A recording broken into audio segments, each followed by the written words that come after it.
ये आकाशवाणी रायपुर है। छत्तीसगढ़ी समाचार बुलेटिन के संग अभिषेक के जय जोहार। अब सुनो आज के प्रमुख समाचार। सुकमा जिला में आज बिहनिया पुलिस संग होए मुठभेड़ में एक जन माओवादी मारे गईस।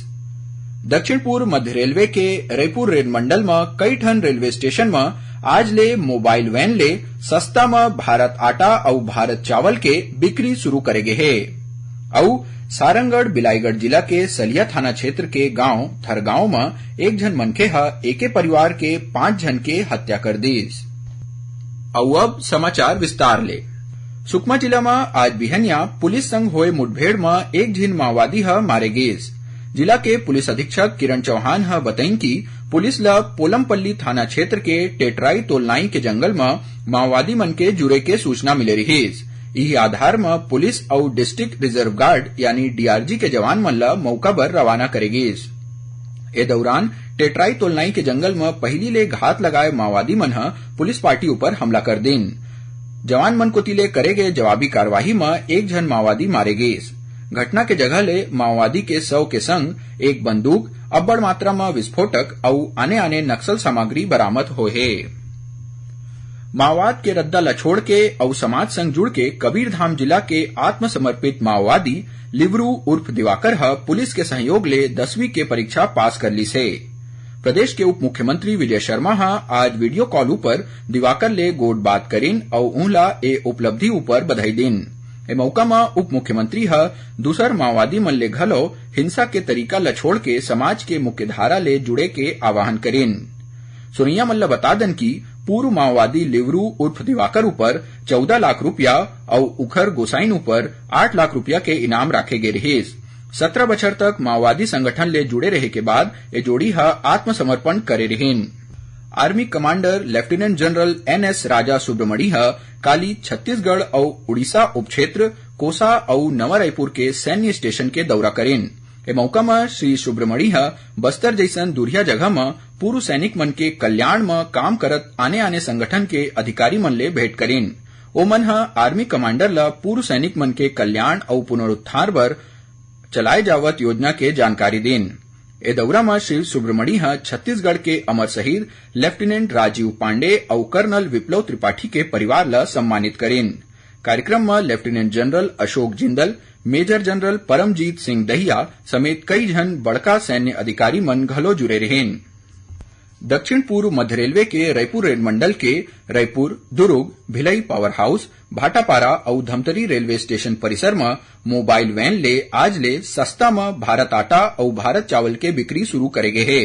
National agriculture cooperative marketing federation of India limited के योजना के तहत भारत आटा और भारत चावल बेचे बर 3 महीना की अनुमति दे गए है। मोबाइल वैन बताए गए स्टेशन मन में संझा 4 बजे ले 6 बजे तक उपलब्ध रही। भारत आटा की बिक्री 27.5 रुपया प्रति किलो और भारत चावल के बिक्री 29 रुपया प्रति किलो के दर ले करे जाही। देश भर में 1 जुलाई ले लागू होवैया 3 नवा आपराधिक कानून के प्रभावी क्रियान्वयन बर बिलासपुर रेंज के पुलिस महानिरीक्षक डॉक्टर संजीव शुक्ला पुलिस अधीक्षक मन के बैठका लेन। ए बैठका में ओमन ए तीनों कानून ला लागू करे जाए के पहली सब्बो अधिकारी मन ला प्रशिक्षण देवाए के संबंध में करे जावत काम ऊपर चर्चा करेन। बिलासपुर आईजी जिला में लंबित आने अपराध और खासकर माइलोगिन और लइका मन ले जुड़े अपराध ऊपर समय सीमा में कार्रवाई करे के निर्देश देन। संगे संग पुलिस अधिकारी मन ला अनुसूचित जाति जनजाति एक्ट के प्रकरण के निराकरण कोती विशेष ध्यान दे बर कहिन। आकाशवाणी रायपुर के प्रादेशिक समाचार एकांश दहाले प्रस्तुत कार्यक्रम जिले की चिट्ठी के प्रसारण काली संझा 6:05 ले 6:10 तक करे जाही। ए कार्यक्रम ला छत्तीसगढ़ के सब्बो आकाशवाणी केंद्र एके संग रिले करही। ए दारी के अंक में जशपुर जिला के कामकाज के बारे में जानकारी दे जाही। छत्तीसगढ़ी समाचार बुलेटिन आप मन आकाशवाणी रायपुर ले सुनत हव। छत्तीसगढ़ के खबर ले है आपके वास्ता और खबर के विश्वसनीयता ले है हमार वास्ता।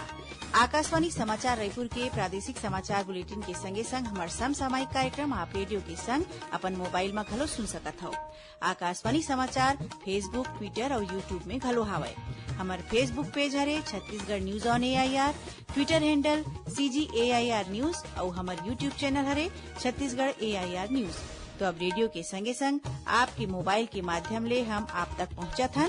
छत्तीसगढ़ के हर खबर पर सुनत रहो आकाशवाणी समाचार।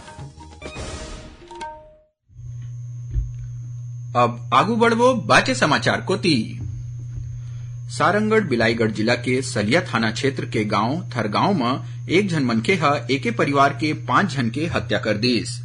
मिले जानकारी अनुसार आरोपी ह आज बिहनिया गांव के एक परिवार के घर पहुंचिस और 5 झन के हत्या कर दीस। मृतक में 3 माई लोगिन, एक पुरुष और एक लड़का शामिल है। पुलिस ह मौका में पहुंच के हत्या और आत्महत्या के कारण के जांच शुरू कर दी से। राजनांदगांव शहर के शांतिनगर वार्ड में एक युवक के पीलिया ले मौत हो गए। ओकर इलाज पाछू 3 दिन ले मेडिकल अस्पताल में चलत रहीस। मौत के खबर के बाद निगम आयुक्त अभिषेक गुप्ता जल विभाग और अमृत मिशन के अधिकारी मन के बैठका लेके गंदा पानी के शिकायत वाले वार्ड में गंभीरता ले जांच करके व्यवस्था ला ठीक करे के निर्देश देन। ओमन बिहनिया पानी सप्लाई के बेरा में सब्बो अधिकारी मन ला अपन प्रभार के वार्ड में खुद जाके निरीक्षण करे बर घलो केहेन। कथित शराब घोटाला मामला में त्रिलोक सिंह ढिल्लन ला कोर्ट ले कोनो राहत नहीं मिले है। ओखर कोती ले लगाए जमानत याचिका ऊपर एसीबी और ईओडब्ल्यू के विशेष अदालत में सुनवाई होइस। न्यायालय दोनों पक्ष के वकील के बहस सुने के बाद जमानत याचिका ला रद्द कर दीस। एखर ले पहली विशेष न्यायालय होटल कारोबारी अनवर ढेबर के जमानत याचिका ला घलो रद्द कर दे रहीस। उन्हें पूर्व आबकारी अधिकारी अरुणपति त्रिपाठी, अरविंद सिंह, अनवर ढेबर और त्रिलोक सिंह ढिल्लन के न्यायिक रिमांड ला विशेष अदालत 30 मई तक बढ़ा दी से। रायपुर जिला में पढ़इया लइका मन बर समर कैंप के आयोजन करे जावत है। कलेक्टर डॉक्टर गौरव कुमार सिंह ए समर कैंप के आज शुभारंभ करिन।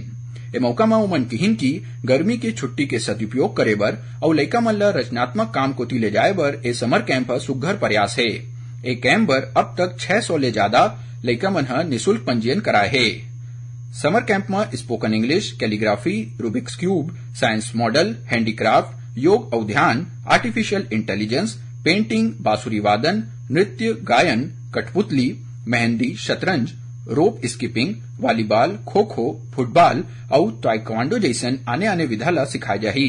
ए कैंप में भाग लेके इच्छुक विद्यार्थी मन कालीबाड़ी के JR दानी शासकीय उत्कृष्ट हिंदी माध्यम विद्यालय में बिहनिया 7 बजे ले 10 बजे के बीच पंजीयन करा सकते। सुनैया मल्ला बता दन की काली इतवार के हल्बी और गोंडी बोली में समाचार बुलेटिन प्रसारित करे जाही। ये दोनों बुलेटिन आकाशवाणी केंद्र जगदलपुर ले प्रसारित होही, जिला बस्तर संभाग में ही सुने जा सकी। हल्बी में समाचार बुलेटिन बिहनिया 7:30 बजे और गोंडी में समाचार बुलेटिन संझा 6:30 बजे प्रसारित करे जाही। और अब सुनो मौसम के हाल। मौसम विभाग के अनुसार एक द्रोणिका उत्तर पश्चिम उत्तर प्रदेश ले पश्चिम बंगाल और सिक्किम तक स्थित है। उन्हें एक आने द्रोणिका दक्षिण छत्तीसगढ़ ले कर्नाटक तक बने हुए है। एक असर ले काली प्रदेश में 1-2 जगह में हल्का वर्षा और गरजे लौके के संग बूंदाबांदी होए के संभावना है। उन्हें 1-2 जगह में हवा गर्रा आए और गाज गिरे के आशंका है। वर्षा के मुख्य क्षेत्र उत्तर और दक्षिण छत्तीसगढ़ रही। ओती कोंडागांव जिला के लांजोड़ा गांव में काली गाज गिरे ले घर के तीर खड़े एक मनखे के मौत हो गए। उन्हें एक झन लइका झुलस गिस, जेकर इलाज जिला अस्पताल में चलत है। और आखिर में प्रमुख समाचार एक गांव फेर। सुकमा जिला में आज बिहनिया पुलिस संग होए मुठभेड़ में एक झीन माओवादी मारे गेस। दक्षिण पूर्व मध्य रेलवे के रायपुर रेल मंडल के कई ठन रेलवे स्टेशन में आज ले मोबाइल वैन ले सस्ता में भारत आटा और भारत चावल के बिक्री शुरू करेगे है। और सारंगढ़ बिलाईगढ़ जिला के सलिया थाना क्षेत्र के गांव थरगांव में एक झन मनखे एके परिवार के 5 झन के हत्या कर दीस।